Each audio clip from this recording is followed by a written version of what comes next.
Another great movement to clean up our lower body mechanics is going to be the heels elevated Hinge-Squat-Hinge. Credit to David Gray for this awesome exercise.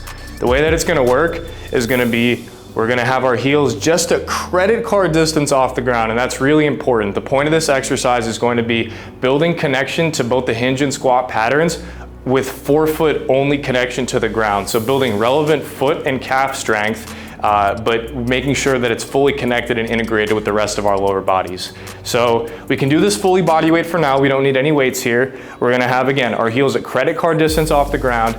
And to begin, we're gonna push our hips back into a hinge, loading the hips up as much as we can. What I want you to think about here is I want the knees to go forward and the hips to go back. You can think about a pulling sensation on your femur here the entire time. So you want to feel like your femur's being pulled apart because the knees are going in one direction and the hips are in another. And then from there, keeping the heels as low to the ground as we can without being on the ground, we're gonna come into a squat, keeping our torso in a nice upright position. The heels are naturally gonna come up a little bit more here.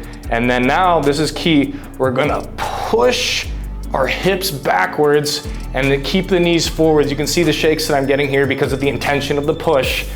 And then from there, keeping the knees bent, extending the hips before the knees extend. And then we can get right back into it. Hinge, separation of knees and hips, squat, down, and then push ourselves back into a hinge.